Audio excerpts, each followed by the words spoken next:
ஒரு செம இன்ட்ரெஸ்டிங்கான வீடியோவை நம்ம இன்னைக்கு டிஸ்கஸ் பண்ண போறோம். Who will replace Vijay? பாலிடிக்ஸ்ல இல்லைங்க, சினிமா இண்டஸ்ட்ரியில் விஜய் வந்து அரசியலுக்கு போறாரு. எல்லாத்துக்குமே தெரியும், வந்து கலக்க போறாரு. 2026ல அது என்ன நடக்க போகுதுன்னு நம்ம எல்லாத்துக்குமே தெரிய போகுது. கூட்டணி வைப்பாரா, கூட்டணி வைக்க மாட்டாரா, தனித்து நிக்க போறாரா, யார் யார் புது கேண்டிடேட்ஸ், அவரோட கட்சியில யார் யார் இருக்க போறாங்க, ரிட்டையர்டான தலைவர்கள் எல்லாம் வர போறாங்களா, சீமான் கூட சேர போறாருன்னு நிறைய கன்ஃபியூஷன். அது ஒரு பக்கம் வச்சிடலாம். சினிமா இண்டஸ்ட்ரியில விஜய் போயிட்டா யார் அடுத்து? சூப்பர் ஸ்டார் இருக்காரு, அவரை ரீப்ளேஸ் பண்ண முடியாது. விஜய்க்கு அப்புறம் யாரு? அஜிதா, சூர்யாவா, கார்த்தியா, தனுஷா, சிவகார்த்திகேயனா, விஜய் சேதுபதியா, விக்ரமா, கமல்ஹாசன் சாரா?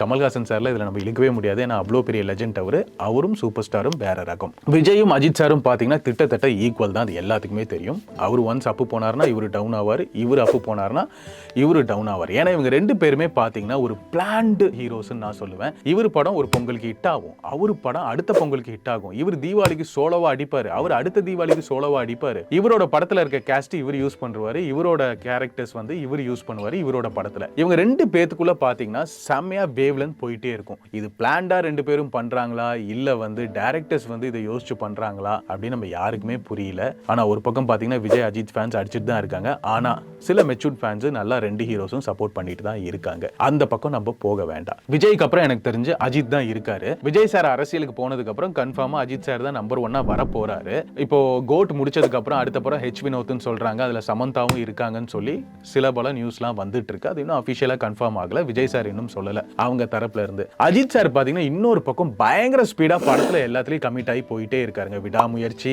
இன்னொரு பக்கம் பாத்தீங்கன்னா ஆதிக் ரவிச்சந்திரனோட குட் பேட் அக்லி. ஸோ இன்னும் நிறைய படங்கள் அவர் பேசிட்டு இருக்காரு, கதை கேட்டுட்டு இருக்காருன்னு சொல்லி நிறைய நியூஸ் வருது. ஒருவேளை அஜித் சார் என்ன யோசிக்கிறாரோ, விஜய் சார் அரசியலுக்கு போயிடுறாரு, நம்ம இனிமேல் இந்த நம்பர் 1 பொசிஷனை தக்க வச்சுக்கலாம், இந்த பின்பத்தை நம்ம தக்க வச்சுக்கணும், நிறைய படம் பண்ணணும், நம்ம தான் நம்பர் 1 இருக்கணும். எதுக்கு நம்பர் 1 சொல்றேன்னு சொல்லி என்கிட்ட கேட்டீங்கன்னா, அஜித் சார் நிறைய இன்டர்வியூலே பாத்தீங்கன்னா முன்னாடி எனக்கு நம்பர் 1 ஆக ரொம்ப பிடிக்கும், விஜயை தாண்டி நான் ஒரு நம்பர் 1 ஸ்டாரா ஆகணும்னு சொல்லி அப்பவே செம்ம தெம்பா தில்லா சொல்லியிருப்பாரு. நிறைய ஹீரோஸ் பாத்தீங்கன்னா இன்டர்வியூலையும் சொல்லியிருப்பாங்க, அவர் கூட ஒர்க் பண்ண ஹீரோஸ் பாத்தீங்கன்னா நிறைய பேர் சொல்லியிருப்பாங்க அஜித் சார் என்கிட்டே சொல்லியிருக்காருன்னு. உண்மையிலே சொல்றேங்க, அது மிகப்பெரிய பாராட்டுக்குரிய ஒரு விஷயம்.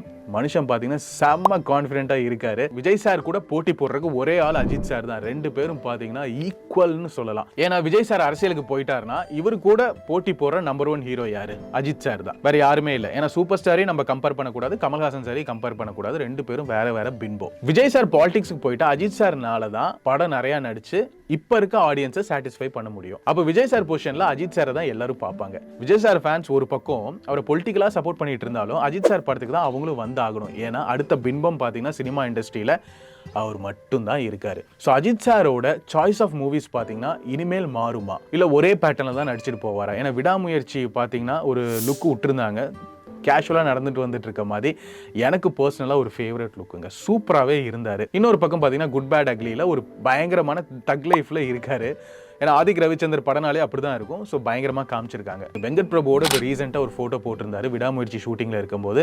அதை பார்க்கும்போது நிறைய பேர் கமெண்ட் பண்ணியிருந்தாங்க, மங்காத்தா 2 கன்ஃபார்ம் யா, இனி மங்காத்தா 2 ஷூட்டிங் ஆரம்பிக்க போகுதுன்னு சொல்லி நிறைய அவரோட ஃபேன்ஸ் பார்த்தீங்கன்னா ட்வீட் பண்ணிட்டு இருந்தாங்க. சோஷியல் மீடியாலையும் நிறைய போஸ்ட் பண்ணிட்டு இருந்தாங்க.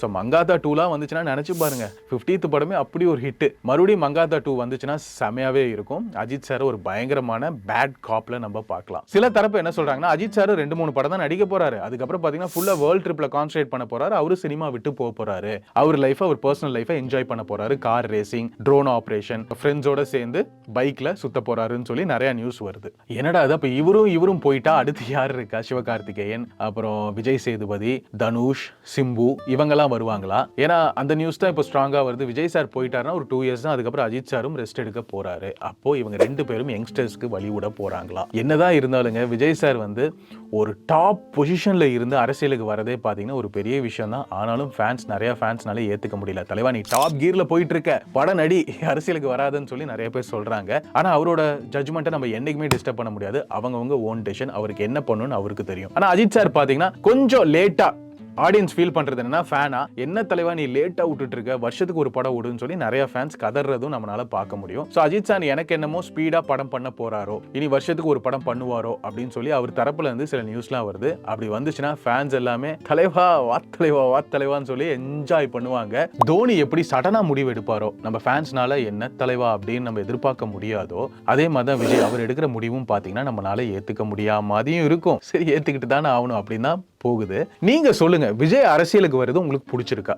இப்ப இருக்க அரசியல் சூழ்நிலையில விஜய் அரசியல் வருது உங்களுக்கு பிடிச்சிருக்கா? இல்ல தலைவா நீ படமே நடி, உனக்கு நாங்க சப்போர்ட் பண்றோம், நீ படம் நடிச்சாலே போதும் அப்படின்னு நீங்க நினைக்கிறீங்களான்னு சொல்லி கமெண்ட் செக்ஷன்ல கமெண்ட் பண்ணிருங்க. விஜய் சார் வந்து அரசியலுக்கு வருது நம்மளுக்கு பிடிச்சமான ஒரு விஷயமா இருந்தா கூட இப்ப இருக்க சூழ்நிலையில அவர் வரது ஓகேவா? வந்தா அவரால சர்வே பண்ண முடியுமா? ஜெயிப்பாரா? ஏன்னா நிறைய ஸ்கூல் குழந்தைங்களுக்குலாம் பாத்தீங்கன்னா ஹெல்ப் பண்ணிட்டு இருக்காரு, யூத்தை பாத்தீங்கன்னா ரெடி பண்ணிட்டு இருக்காரு. அதெல்லாம் வந்து ஒரு படம் நடிச்சே பண்ணலாமே, என்ஜாய் பண்ணுவோமே நம்ம பார்த்து. அது அரசியலுக்கு வந்து தான் பண்ணுமா?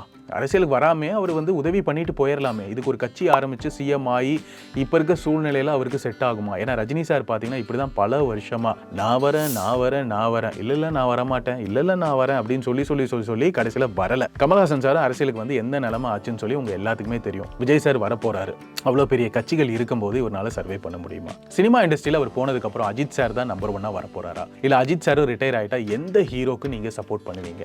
எந்த ஹீரோ வந்தா நல்லா இருக்கும்? இல்லப்பா தோனி போனதுக்கே எங்களால தாங்க முடியலப்பா, யாருக்கு சப்போர்ட் பண்ணணும்னு. இப்போ விஜய் அஜித் சார்லாம் போயிட்டா எங்களால தாங்கவே முடியல. இல்லை விஜய் சார் போயிட்டா எங்க ஃபுல் சப்போர்ட் அஜித் சாருக்கு தான். அஜித் சாரோட படத்தை நாங்க பார்த்து என்ஜாய் பண்ணுவோம், விஜய் சாரை நாங்க பாலிடிக்ஸ்ல என்ஜாய் பண்ணுவோம் பார்த்து அப்படின்னு சொல்லி நீங்க நினைக்கிறீங்களா? சரி, இது ஒரு பக்கம் இருக்கட்டும். விஜய் சார் பாத்தீங்கன்னா கோட் படம் இப்போ பண்ணிட்டு இருக்காரு. அடுத்து பாத்தீங்கன்னா ஹெச் வினோத்தோட படம் ஏதோ பண்ண போறாருன்னு சொல்லி நிறைய ஊடகங்கள்ல வந்துட்டு இருக்கு. இன்னொரு பக்கம் என்ன நியூஸ் வருதுன்னா அவர் 70வது படமும் பண்ண போறாரு, அட்லியோட 70th படம் பண்ண போறாருன்னு சொல்லி இன்னொரு சுவாரஸ்யமான நியூஸும் வருது. ஏன்னா 2026 தானே எலெக்ஷன், அது வரைக்கும் அவருக்கு வந்து டைம் இருக்குல்ல அப்படின்னு சொல்லிட்டு சொல்றாங்க. என்னோட கணிப்பு என்னன்னா அரசியலுக்கு வரோன்னு முடிவு பண்ணிட்டவங்க எனக்கு தெரிஞ்சு இப்பவே அவர் ஸ்டாப் பண்ணிட்டு எல்லாத்தையும் கிரவுண்ட் ஒர்க் பண்ணுங்க. கிரவுண்ட் ஒர்க் பண்ணி இப்ப இருந்து மக்களை சந்திச்சு இன்ட்ராக்ட் பண்ணி அவங்களோட பேசி ஒவ்வொரு ஏரியா ஒவ்வொரு தெருவா போய் அவங்க கஷ்டங்களை அவர் உணர்ந்து ஒரு ரிப்போர்ட் ரெடி பண்ணி இப்பவே மக்களோட மக்களா கலந்தாதான் அவர்னால ஜெயிக்க முடியும் ஓரளவுக்குன்னு எனக்கு தோணுது. அவர் ஜெயிச்சிருவாருங்க, அவர் எந்த ஏரியால நின்னாலும் ஜெயிச்சிருவாரு. ஆனா அவர் நிக்க வைக்க போற கேண்டிடேட் ஸ்ட்ராங்கா இருப்பாங்களா, மக்கள் அவங்களுக்கு ஓட்டு போடுவாங்களான்னு சொல்லிட்டு தான் கேள்விக்குரிய. சினிமா இண்டஸ்ட்ரியில அவர் மிஸ் பண்றோங்க. ஏன்னா இன்னும் 2 படம் தான், அவ்வளோ பெரிய பின்பத்தை பார்த்துட்டு. ஏன்னா 90s கிட்ஸ்க்குலாம் இது தெரியும். அவர் போடுற ஷர்ட்ஸ், அவர் படம் பொங்கலுக்கு தீபாவளிக்கு ரிலீஸ் ஆகும்போது அதுதான் எல்லாத்துக்குமே ஒரு மிகப்பெரிய ட்ரீட்டுங்க. ரஜினி சார் கமல் சாருக்கு அப்போ 80s 70sல எவ்வளோ ஃபேன்ஸ் இருந்தாங்களோ விஜய் சார் அஜித் சார் அதை பயங்கரமா கிரியேட் பண்ணாங்க. அதுக்கு ஈக்குவலாவே கிரியேட் பண்றதெல்லாம் பெரிய விஷயங்க. எம்ஜிஆர் சிவாஜிக்கு அப்புறம் ரஜினி சார் கமல் சார், அதுக்கப்புறம் விஜய் சார் அஜித் சார், அதுக்கப்புறம் பார்த்தீங்கன்னா ஒரு கொஸ்டின் மார்க்காகவே இருக்கு.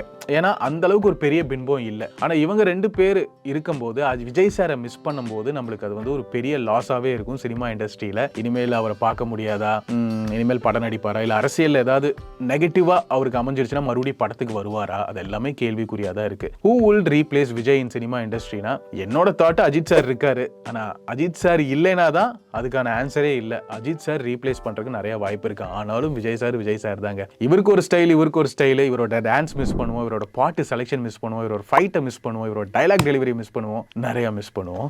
ஆனா என்னதான் அவர் சினிமா இண்டஸ்ட்ரிக்கு போனா கூட பாலிடிக்ஸ்ல அவரை பார்க்க தான் போறோம், நிறைய பிரச்சார மீடியால பேச தான் போறாரு. அவரோட பேச்சானல் பறக்க தீ பிளம்பா சோஷியல் மீடியா பிளாட்ஃபார்ம்லையும் வாட்ஸ்அப் ஸ்டேட்டஸ்லையும் நிறைய பேர் வைக்க தான் போறீங்க. அந்த அளவுக்கு மிகப்பெரிய தெளிவான ஸ்பீச் தான் இருக்கும், அதுல எந்த ஒரு டவுட்டும் இல்லை. ஆனா சினிமா இண்டஸ்ட்ரின்னு பார்க்கும்போது அவர் ஒரு பெரிய இழப்பு தான். நிறைய டிஸ்ட்ரிபியூட்டர் ப்ரொடியூசருக்கே அவர் ஒரு பெரிய இழப்பு. ஏன்னா அவர் படம் வந்தாலே எவ்வளோ லாபம் வரும்னு தெரியும், எவ்வளோ தியேட்டர்ஸ்ல ஓடும், எவ்வளோ ஃபேமிலி ஆடியன்ஸ். ஏன்னா ஃபேமிலி ஆடியன்ஸை கவர் பண்ணக்கூடிய ஒரே ஆள் அவர் தான். அதுல வந்து அவர் தெளிவா இருப்பாரு. குட்டீஸையும் ஃபேமிலி ஆடியன்ஸையும் அவர் கவர் பண்ணி ஆகணும்னு சொல்லி மிகப்பெரிய தெளிவுல இருப்பாரு. அந்த மாதிரி தான் அவர் படமும் சூஸ் பண்ணுவாரு. எல்லா எலிமெண்ட்ஸும் இருக்குங்க. ஏன்னா அவர் நினைச்சா எப்போ டிஃப்ரெண்டான படம் எல்லாமே பண்ணியிருக்கலாம். ஆனா அவருக்கு இருக்க ஃபேன் பேஸ்க்கு, மிகப்பெரிய ஃபேன் பேஸ்க்கு அவர் இதான் எனக்கு இதை பண்ணாதான் என் ஆடியன்ஸ் சாட்டிஸ்ஃபை ஆவான்னு சொல்லி அவர் ஒரு டார்கெட்டை செட் பண்ணி தான் போயிட்டே இருக்காரு. சூப்பர் ஸ்டாரும் பாத்தீங்கன்னா அதே மாதிரி தான். அஜித் சாரை நம்ம இதில் இழுக்கவே முடியாது. ஏன்னா வரலாறு அது மாதிரி எக்ஸ்பெரிமெண்ட் படம் அவர் நிறைய பண்ணி பூந்து விளாண்டார். அவருக்கு அது செட் ஆகும். ஆனால் கமர்ஷியல்னு வந்துச்சுன்னா அது விஜய் சார் தான். அவர் படத்தை பார்த்தா தான் திருவிழா மோடே ஆன் அப்படின்னு நம்ம சொல்லலாம். ஒரு மிகப்பெரிய இழப்பு தமிழ் சினிமாக்குன்னே நான் சொல்லுவேன். இன்னும் 2 வருஷத்துல நாட்டுக்கு ஒரு மிகப்பெரிய ப்ராஃபிட்டா அமைய போறாரா இல்லையா அப்படின்னு சொல்லிட்டு தான் ஒரு செம சவாலான விஷயம். விஜய் சாருக்கு சிஎம் ஆவாரா ஆக மாட்டாரா? விஜய் சார் வந்து சிஎம்லாம் ஆயிட்டா வச்சுக்கோங்களேன், அவங்க ஃபேன்ஸ் போதுங்க அவர் தூக்கி செலிப்ரேட் பண்றதுக்கு. அண்ணா நான் வரேனா அப்படின்னு சொல்லி கட்சியில சேர்றதுக்கு 1008 தொண்டர்கள், 1008 ஃபேன்ஸ் காத்துட்டு இருக்காங்க. என்ன மாதிரி நிறைய பேர் மிஸ் பண்றது என்னன்னா அவர் பெரிய ஸ்கிரீன்ல பார்க்க முடியாது. டிவில நிறைய பார்க்கலாம், யூடியூப்ல பார்க்கலாம், அதுக்கப்புறம் நேர்ல முடிஞ்சா பார்க்கலாம். ஒரு பிரச்சாரத்துக்குலாம் வரும்போது நேர்ல பார்க்கறதுக்கு நிறைய வாய்ப்பு இருக்கு. மக்களோட இன்ட்ராக்ட் பண்றதே பெரிய விஷயங்க. ஏன்னா விஜய் சார் படத்துல பார்த்து நம்ம இன்ட்ராக்ட் பண்ணலையேன்னு சொல்லி மிஸ் பண்ணுவோம். பண்ணுவோம், டைரெக்டாக பார்க்க முடியலன்னு சொல்லி மிஸ் பண்ணுவோம். ஆனால் இப்போ அப்படி இல்லை. பொலிட்டிக்ஸில் அவர் இறங்குறனால அதுக்கான வாய்ப்பு நிறையா இருக்குது. மக்களோட மக்களாக அவர் இன்ட்ராக்ட் பண்ணுறதுக்கு நிறையா வாய்ப்பு இருக்குது. சினிமா இண்டஸ்ட்ரியில் அவரோட பயணத்தை பற்றி சொல்லவே தேவையில்லைங்க. 69-70 படம் போக போது இன்னுமே பார்த்தீங்கன்னா இவ்வளோ பெரிய பொசிஷனில் எங்கேருந்து ஆரம்பிச்சாருன்னு தெரியும். ஸ்க்ராட்ச்லேருந்து ஆரம்பிச்சாரு. எவ்வளோ நெகட்டிவ்ஸ் எவ்வளோ பாசிட்டிவ்ஸ் எல்லாத்தையும் பேலன்ஸ் பண்ணி இந்த அளவுக்கு வந்திருக்காருன்னா அதுக்காகவே நம்ம ஒரு ஹேட்ஸ் ஆஃப் சொல்லணும். அவரை நம்ம பயங்கரமாக செலிப்ரேட் பண்ணி தான் அவரை ரிட்டையர்மெண்ட்டே அவரை வாங்க வைக்கணும். எல்லாத்துக்குமே நன்றி விஜய் சாருக்கு. எங்களை என்டர்டைன்மெண்ட் பண்ணதுக்கு, சந்தோஷப்படுத்தினதுக்கு, இவ்வளோ படத்தை கொடுத்ததுக்கு. ஒரு பெரிய ராஜ்யத்தை நீங்கள் கிரியேட் பண்ணியிருக்கீங்க. அவ்வளோ ஃபேன்ஸை கிரியேட் பண்ணியிருக்கீங்க. குழந்தையிலேருந்து பெரியவங்க வரைக்கும் விஜய் விஜய் விஜய் விஜய் எங்கே பார்த்தாலும் விஜய். சும்மா சொல்ல இவ்வளோலாம் பெருசாக கிரியேட் பண்ணுறதுலாம் சாதாரண விஷயம் இல்லை. அவ்வளோ நெகட்டிவ் அவ்வளோ பாசிட்டிவ் ரெண்டையும் பேலன்ஸ் பண்ணி போகிறதுலாம் சாதாரண விஷயமே இல்லைங்க. எதுவுமே கண்டுக்காமல் ஸ்ட்ரெயிட்டாக அவர் போயிட்டே இருக்காரு. அதனால தான் அவர் அவ்வளோ பெரிய ஹீரோ ஆயிருக்காரு. ஏன்னா இவ்வளோ பெரிய இடத்த நம்ம கொடுக்குறோன்னா அந்தளவுக்கு அவர் நம்ம பண்ணாதானே கொடுக்க முடியும். இல்லாட்டிலாம் கொடுக்க மாட்டோமே. நம்ம தமிழ் மக்கள்லாம் சாதாரண மக்கள் இல்லை, பயங்கர இன்டெலிஜென்ட்டான மக்கள். எந்த படத்துக்கு நம்ம தூக்கி வரவேற்பு கொடுக்கணும், எந்த படத்துக்கு கொடுக்கூடாதுன்னு சொல்லி தெளிவாக இருக்கிற ஒரு மக்கள். அப்படி இருக்கிற மக்கள் Vijay sir, Ajith sir, Rajini sir, Kamal சார்லாம் உருவாக்கியிருக்காங்கன்னா அவங்களுக்கு எவ்வளோ ஒரு நாலேஜ் இருந்திருக்கும். அந்தளவுக்கு அவங்க நம்மளுக்கு பண்ணனால தான் நம்ம அவங்களுக்கு பண்ணுறோம். விஜய் சாரை ரீப்ளேஸ் பண்ணுறதுக்கு அஜித் சார்னால முடியும். ஆனால் விஜய் சார் தான். So we are going to miss you. 2026 biggest இயராக இருக்க போது பயங்கரமான அப்டேட்ஸை நாங்கள் பார்க்க போகிறோம். வா தலைவா, ட்ரையாவது பண்ணிடு. என்ன நடந்தாலும் சரி நாங்கள் ஏற்றுக்கிறோம், நீங்களும் ஏற்றுக்கோங்க விஜய் சார். எந்த ஆட்சி வந்தாலும் நல்ல ஆட்சியாக அமையட்டும். மீண்டும் ஒரு இன்ட்ரெஸ்டிங் வீடியோவோட நான் வருகிறேன். I'm Dot Sriram. சப்ஸ்கிரைப் பண்ணிடுங்க. உங்கள் சப்போர்ட் என்றைக்குமே எனக்கு தேவை.